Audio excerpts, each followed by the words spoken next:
Bare necessity, but simple bare necessity. Bare necessity, but simple bare necessity. Hey there, it's Bird. Welcome to today's video. This video may not see the light of day. So if you're seeing this right now, it went well. Yay me. But if not, then oh well. I tried. So I need to get some books off my shelf to make more room for other books, and so I need to go through and unhaul.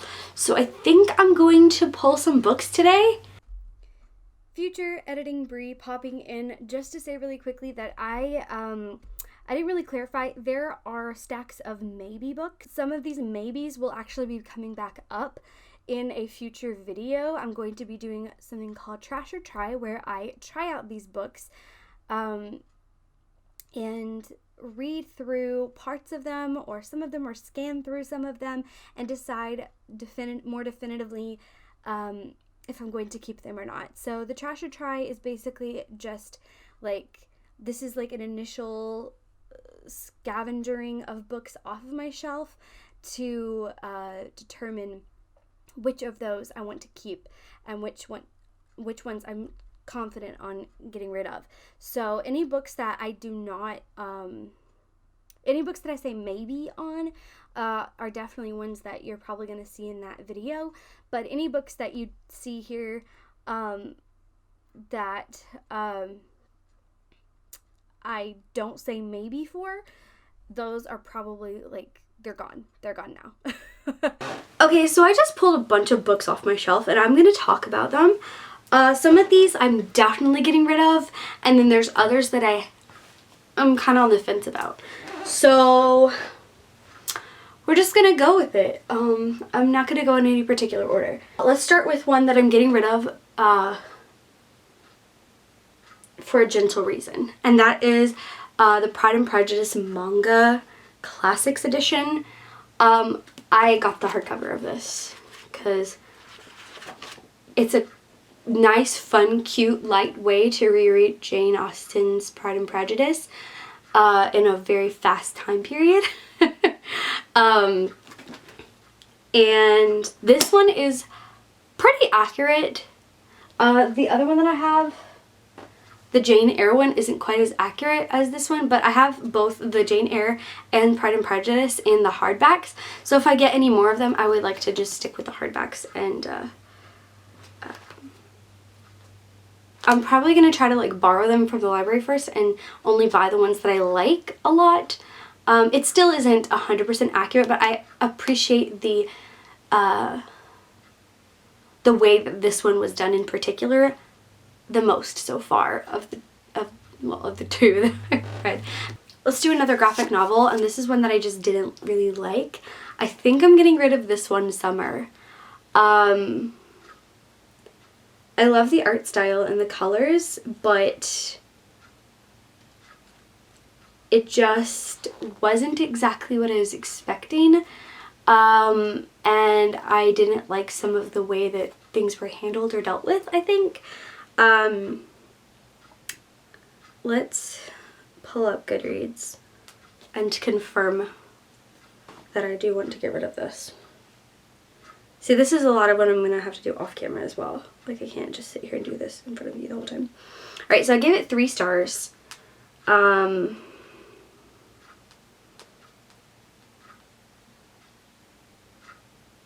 See my activity? I didn't write my review. A few things to flag, but seeing the potential. Oh, I read this 2 whole years ago. Oh, I do have notes right here. Okay, some gross jokes were in there though. Like some icky stuff that I was just not a fan of. Oh, there was a Rush reference in here though. I don't want to get rid of a book with a reference to Rush.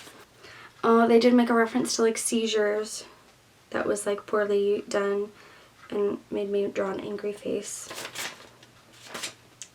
Vegan wrap. I don't know. Maybe I'll look at some other people's reviews and I might give it one quick read, or like speed read, like scan back through it and see I don't know. This one's a maybe, but like more on the side of probably get rid of, because like my memories of this were like very disappointed.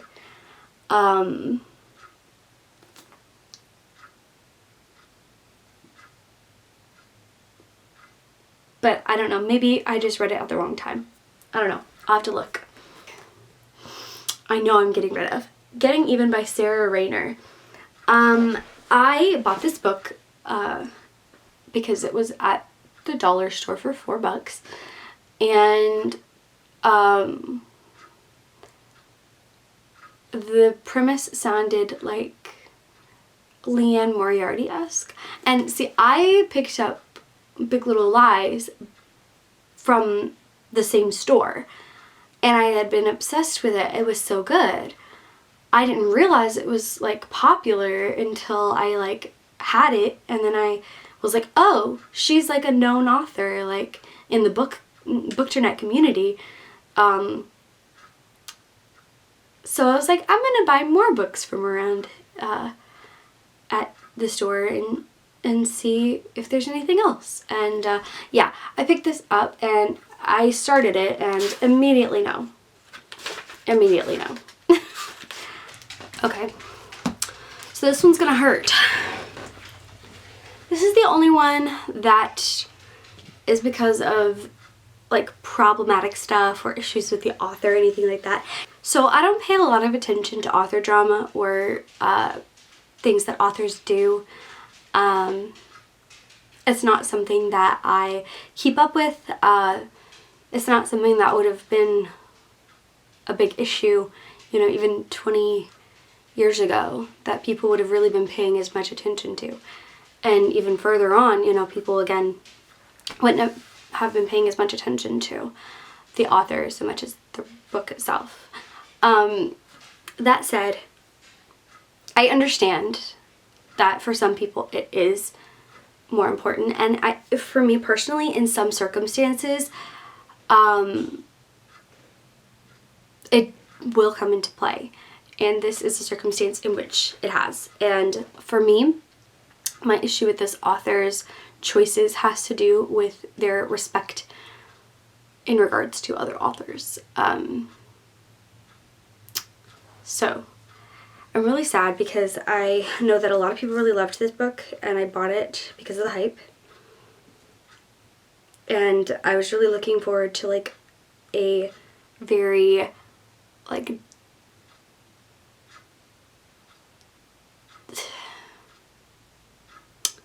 kind of like the just like the sassy, snarky kind of historical man, young man that I was anticipating with this. That was, you know, like kind of a quippy guy, kind of a like attractive but like funny, not the dark brooding serious kind, like the mischievous kind of guy. I was looking forward to that, and I was anticipating that there would be at least one of the two main characters kind of like that in this book, and now I don't feel comfortable reading it. The Gentleman's Guide to Vice and Virtue.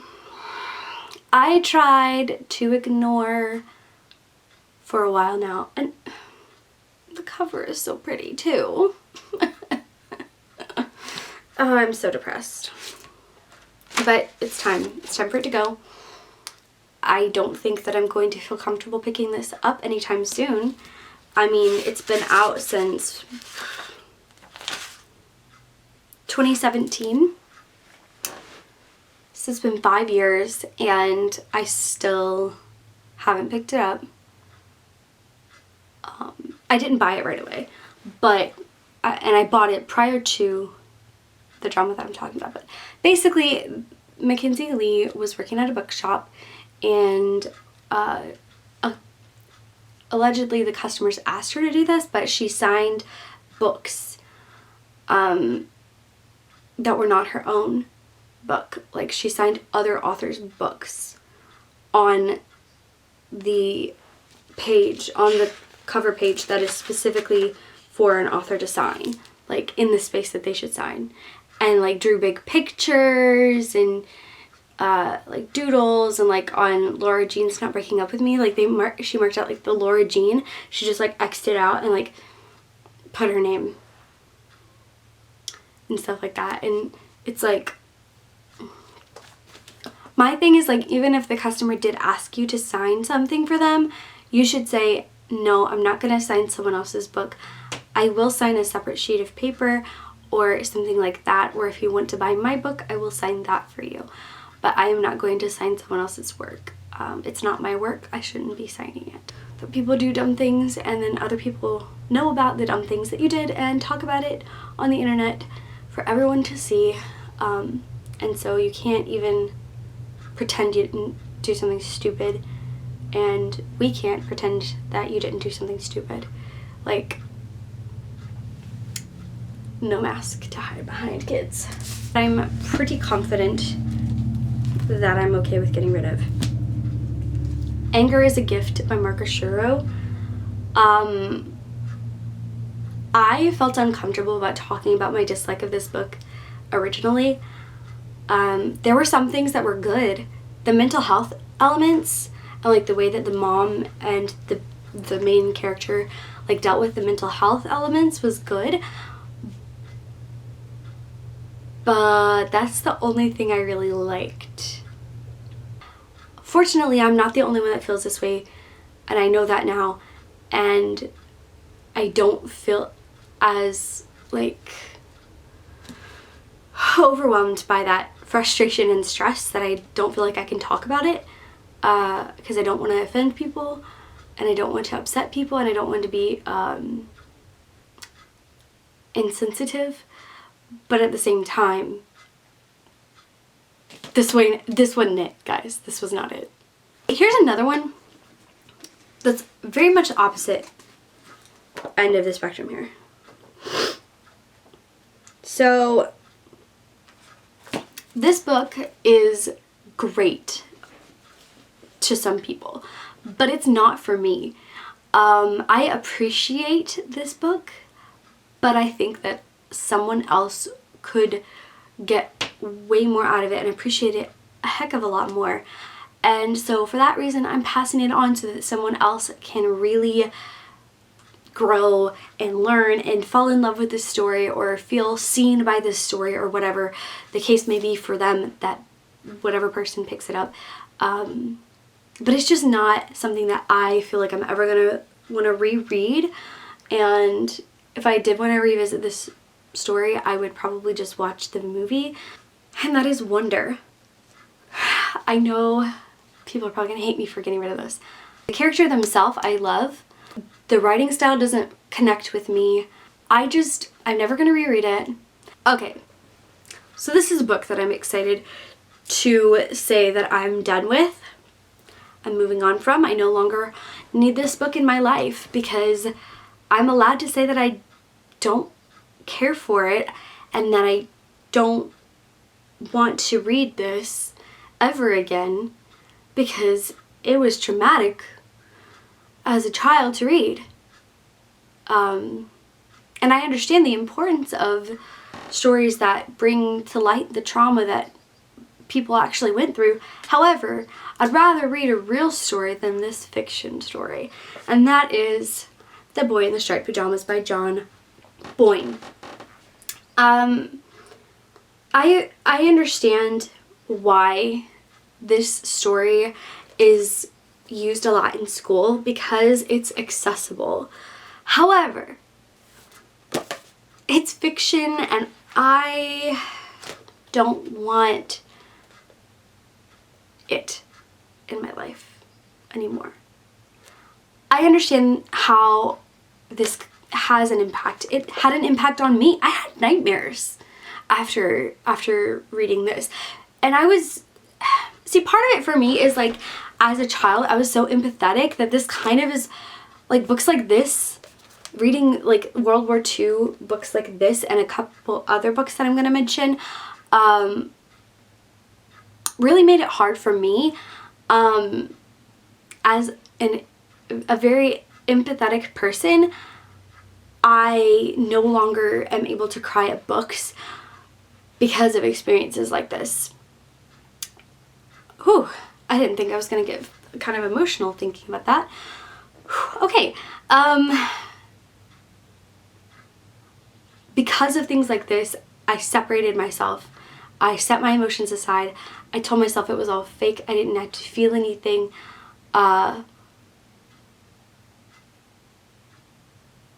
Because if I did let myself feel anything, then I was having nightmares about the men in the mask at the top of that gas chamber pouring that gas into that chamber, and I was ripped to shreds by this book.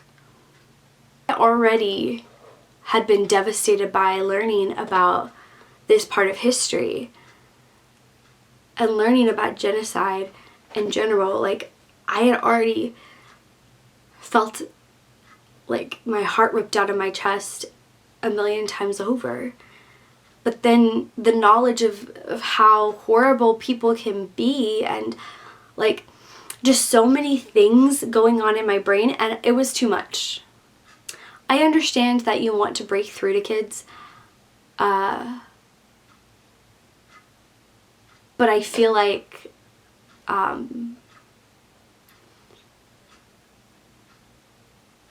for me personally, reading stories about something that was real, that really happened, and that I cannot change, that I cannot control, that I cannot undo, it just gives me this feeling of like helplessness, and like I'm, what does anything about my life matter when this has happened in the past? And it's just, it's a lot. And these are the same thoughts and experiences and feelings that I have gone through many times when reading books like this. When reading dystopians for the first time, I had similar experiences.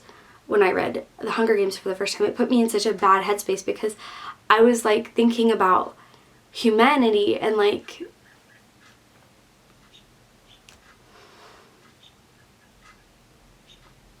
being so frustrated at people and angry that they had to destroy the image of all people for the sake of power or control, or yeah, and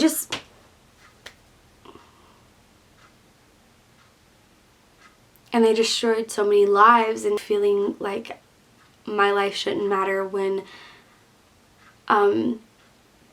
stuff like this happened and I can't fix it. Like, that is a ridiculous place to put myself in. Yeah. Okay, this is a really long section, but that said, this book is definitely going away. I'll talk about Diary of Anne Frank. This was actually assigned a reading that I never finished because it was like the writing style was hard for me.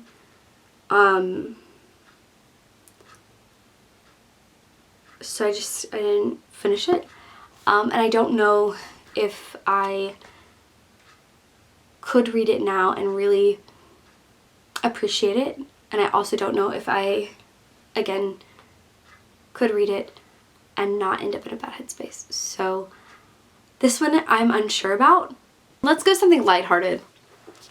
Glozell Green's Is You Okay? I love Glozell. She's kind of been going through a lot lately. So it might be kind of nice to have this out there floating around for people to pick up and maybe go and check her out. Okay, so I first picked up this particular book at Ollie's. It's Kim by Rudyard Kipling, and I don't feel interested in reading a book like this anymore. I like the idea of what should be in here.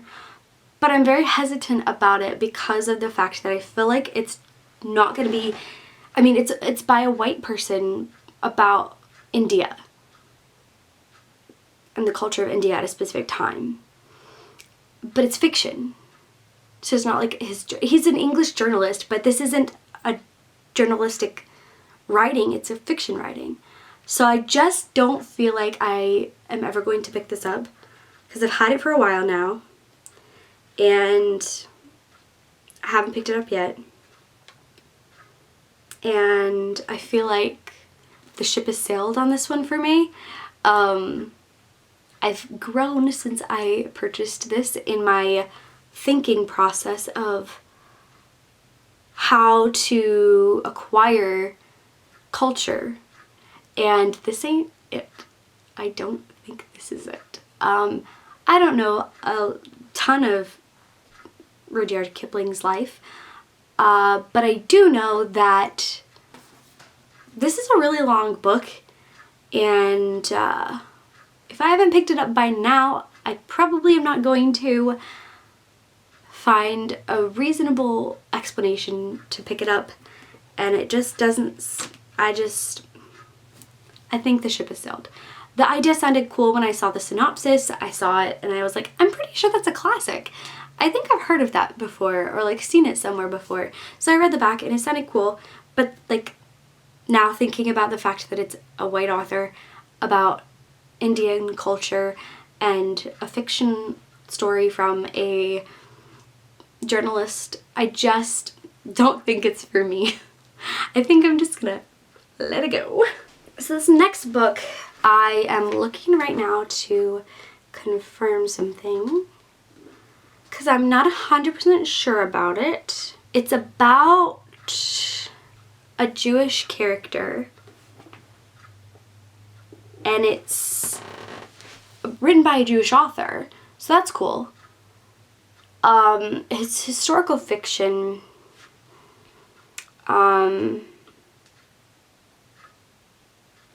It's about immigration and Judaism, and I don't know.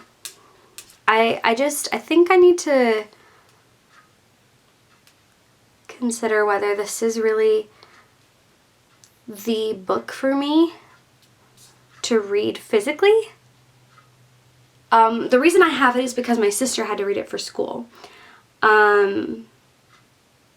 So that's where she got it from. But for me, I like the idea of reading this, but I think like an audio format would probably be better for me.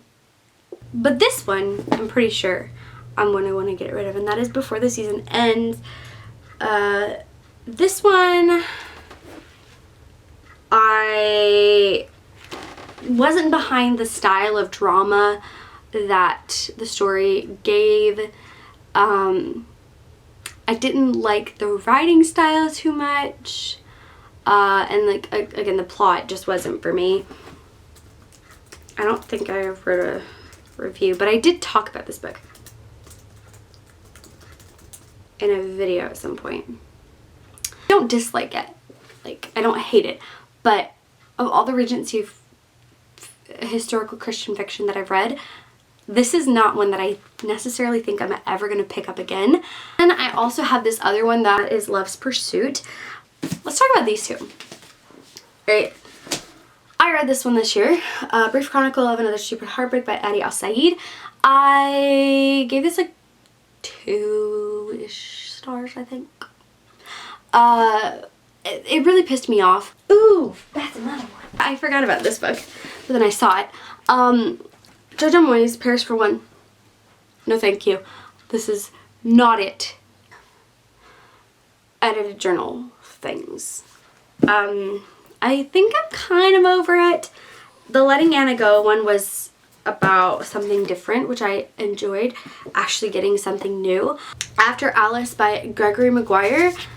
This one I actually listened to via audiobook because my time restraints. I read some of it physically, but I also listened to some of it audio. Like like the middle chunk of it on audio because of the fact that we were playing disc golf and I was listening to it. But I don't remember liking it, but I also don't remember much about it because, again, we were out playing disc golf. Another book I read last year, Ever the Hunted.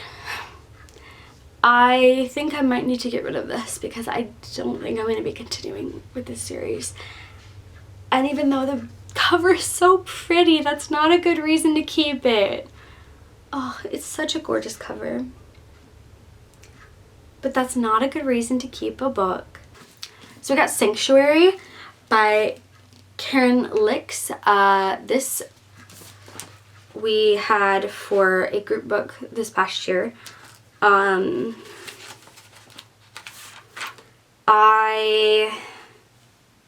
think I give it 2 stars or 3 stars. I don't really think I would ever reread this book. That's what I need to focus on. Okay, I think I'm getting rid of this because I don't think I would ever reread it or really want to reference it. It was kind of forgettable for me. Not in that it was, you know, like, I'm sure it has an audience, but with some of the elements that were not so great, and like the things that bothered me and annoyed me in it, it just wasn't a me book. I liked the idea of some of like the plot, and like I liked some of the concept of it, but I don't think I would ever reread it. This is also a challenge. I loved the concept, but the execution was not there. Ugh. I had good expectations for this, actually. The concept sounded great. But yeah. The writing was not polished. It was not edited enough. It needed more work before it hit shelves. And as much as I would love to say that I would want to continue in the series, I'm skeptical about the reality of that. Like, oh, but this is printed upside down. I got the funky copy. Oh, shoot. Now I don't know if I can get rid of this. Okay.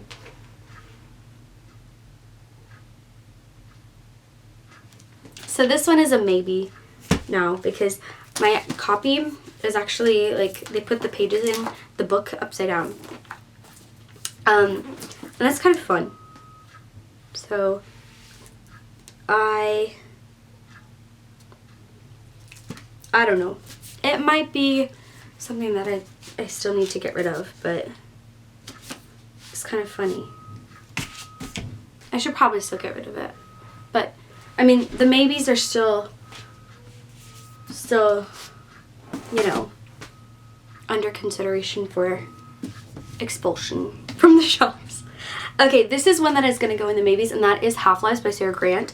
I read this book a while back. A friend of mine gifted it to me. I just really didn't like it when I read it. I don't know how I would think about it now, though. I kind of want to give it a second look.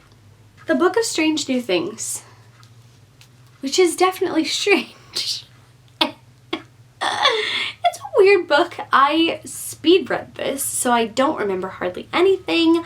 I know some elements. I remember some things, but I don't want to just get rid of it because I don't remember anything really.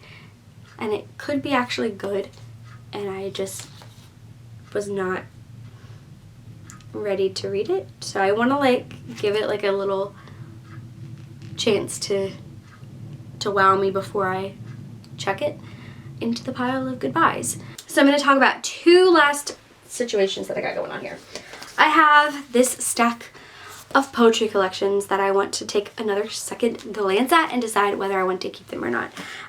Pillow Thoughts is probably gonna go because I'm not gonna get the rest of the series, so I should probably just get rid of the first few anyway if I'm not gonna complete the whole series out.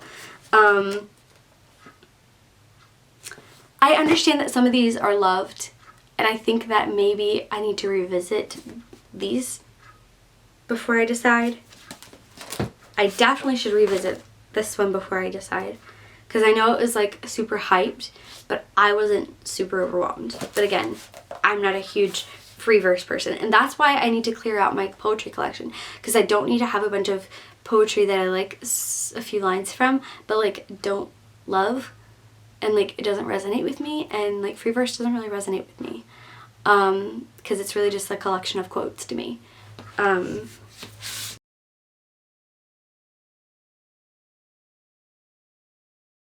The last book I'm getting rid of, I want to end it on kind of a positive note.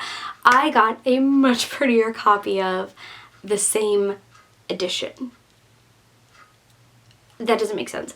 So I got the same book, the same anniversary edition, but the UK cover instead of the US cover. Because the US cover ain't cute. But the UK cover is cute. Yeah, I just like the pretty white, simple, one pop of color versus this. Yeah, I'm gonna take that. The only thing about this one that I love more is the flop level. Like, this was made to be read. That's the only thing about this. Like, if this had that design on it, even if it was shiny with that design and this flop level, that would be the perfect book. But it's not an option. So I'm just gonna let my paperbacks from the UK that look cuter because their covers are cuter get worn out and beat up. Obviously, you saw what happened to Dreams of Gods and Monsters because I took it to the beach and it took me like over a month I think to read it. Anyways, okay, moving on. I should wrap this up. This is extremely long. Okay, I don't know why I'm so rambly today, so I apologize if this video was long, and I also apologize if it ends up being a little funky choppy wise because I had to cut so much of my rambling out. I don't know why I was so chatty today. I don't know what the deal is, but I've definitely been rambling on way too long today. I filled up 2 memory cards. 64 gigabytes worth of footage of me talking about books. Before I go, I do want to tell you that I am doing some more unhauls soon. I'm going to be doing some digital unhauls, and it's going to be called Trash or Try, or maybe I'll say it the other way, Try or Trash. Trash or Try. Try or Trash. I don't know, but that's what it's gonna be called, is one of those two things, either try it or trash, or it'll be called Trash or Try. Either way, basically I'm gonna be going through all of my digital books and cleaning it out of things that I no longer have interest in, or trying books and like seeing if I would be able to enjoy reading it, or if I should just get rid of it. So that I don't have so many books on my TBR number, so that the number goes down, and then my digital shelf space is more clear, so that I can find what I'm looking for and not have a bunch of stuff clogging it up that I'm not ever gonna get to. So, gonna be doing that, and of course checking back in with an update on which of these books that are maybes that I end up getting rid of. Thank you guys so much for watching. I hope you have a great rest of your day or night, whatever time it is for you. Make sure you hit the subscribe button and notification bell down below so that you will become a part of the Bear Scouts and be notified every time I post a new video. But most importantly, so that I will see you again very soon. Peace out, Bear Scouts.